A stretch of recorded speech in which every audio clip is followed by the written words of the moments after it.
ஓ முருகா, என் அன்பு பிள்ளையே, நீண்ட நேரமாக ஒரு சந்தோஷ செய்தியை ஒன்று கூறவே உன் அப்பன் முருகன் நான் இங்கு காத்து கொண்டு இருக்கின்றேன். எனக்கு கால் வலிக்கின்றது பிள்ளையே. என்னை உள்ளே நீ அழைப்பாயா தவிர்ப்பாயா?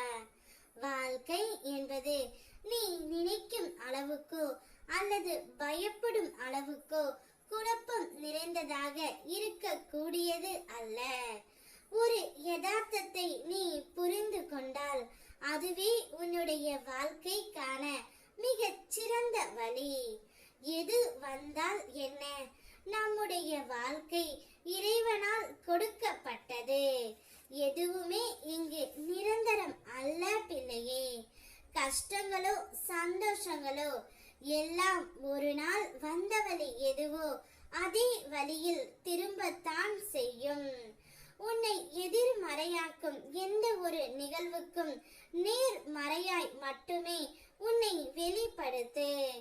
அப்போது உன்னுள் தோன்றும் மன அமைதியும் தன் நம்பிக்கையும் உனக்கு கொடுக்கும் உத்வேகம் வேறு எந்த ஒரு விஷயத்திலும் கொடுக்காத ஒரு மன நிறைவை நிச்சயம் கொடுக்கும்.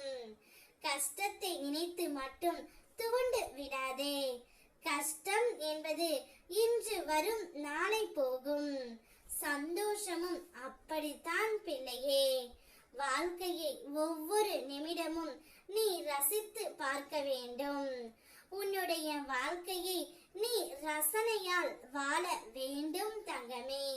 நீ சலித்து போகலாம், பட்டம் வானத்தில் பறக்கலாம் நூலின் உதவியால். ஆனால் காற்றால் மட்டுமே அதனை வழிநடத்த முடியும். ஆனால் நூல் இன்றி பட்டம் இல்லை, ஆனால் காற்றும் இல்லை என்று சொல்ல முடியாது. அதே போல்தான் தங்கமே, உன்னுடைய வாழ்க்கையில் நடப்பவை எல்லாம் நூல்தான். அதை தாண்டி உன் முருகனப்பா உன்னிடம் சொல்வது காற்றை போல இரு என்றே. இப்பொழுது உனக்கான நேரமும் காலமும் வந்துவிட்டது. உன்னுடைய வாழ்க்கையில் இனி சந்தோஷம் அள்ளி வீச போகின்றேன். கோபுரத்தின் உச்சியில் உன்னை உன் முருகனப்பா நான் அமர வைக்க போகின்றேன். உனக்கான பொறுமையையும் நான் சோதித்து விட்டேன் தங்கமே. அதிலும் என்னுடைய குழந்தை நீ வெற்றி பெற்று விட்டாய்.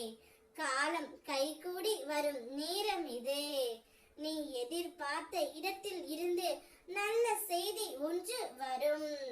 அதை சந்தோஷமாக ஏற்றுக்கொள். என்னுடைய நல்ல விஷயங்களை பற்றி கொண்டு சீரும் சிறப்புமாக பல்லாண்டு காலம் என்னுடைய குழந்தை வாழ போகின்றது.